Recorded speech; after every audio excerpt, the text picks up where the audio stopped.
পুরাতনকে বিদায় দিয়ে নতুন বছর বরণ উদযাপনে মেতেছিলেন শত শত মানুষ। ঘড়িতে ভোর ৩:১৫ বাজতেই যুক্তরাষ্ট্রের লুইজিয়ানা অঙ্গরাজ্যের নিউ অরলিন্স শহরের আনন্দ রূপ নেয় বিষাদে। ২০২৫ সালকে স্বাগত জানানো মানুষের ভিড়ে অতর্কিত হামলায় ছড়িয়ে পড়ে আতঙ্ক। হতাহতের শিকার হয় বহু মানুষ। আহতদের ভর্তি করা হয়েছে শহরটির ৫টি হাসপাতালে। পুলিশের দেয়া তথ্য বলছে, হামলাকারী প্রথমে ছোট একটি ট্রাক নিয়ে বেপরোয়া গতিতে মানুষের ভিড়ের মধ্যে ঢুকে পড়ে। পরে এলোপাতাড়ি গুলিও চালায়। পরিস্থিতি সামাল দিতে পুলিশও পাল্টা গুলি ছোড়ে। এ সময় পুলিশের সাথে বন্দুকযুদ্ধে সন্দেহভাজন হামলাকারীও মারা গেছেন বলে জানিয়েছে আইন প্রয়োগকারী কর্মকর্তারা। আহত হয়েছেন ২ পুলিশ সদস্যও। What I also can tell you is that this man, this perpetrator, he fired on our officers from his vehicle when he crashed his vehicle. 2 of our officers have been shot. They are stable.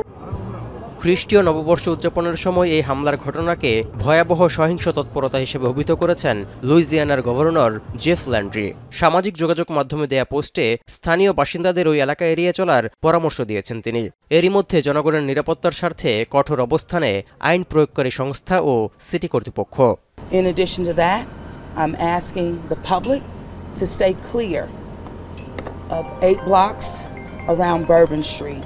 New অরলিন্সে হওয়া এই মারাত্মক হামলাটিকে সন্ত্রাসবাদী কাজ হিসেবে আখ্যা দিয়ে তদন্ত শুরু করেছে ফেডারেল আইন প্রয়োগ ও তদন্তকারী সংস্থা FBI.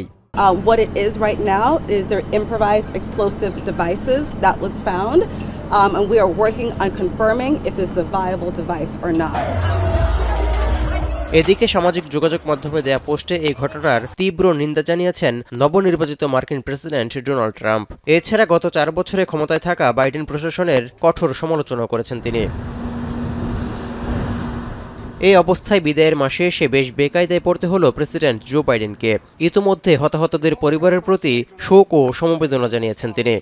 I'm not going to comment till I speak to the group later. I've spoken to every member of the agency, from the CIA to our national security team. New অরলিন্সে এর আগেও নববর্ষ ও অন্যান্য উৎসবে সহিংসতার ঘটনা ঘটেছে।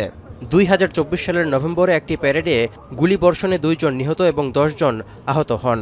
এছাড়া 2017 সালে মাতাল অবস্থায় এক ব্যক্তি মার্দি গ্রাস প্যারেডের ট্রাক চালিয়ে 20 জনের বেশি মানুষকে আহত করেছিল। তৌহিদুর রহমান, এখন বিশ্ব।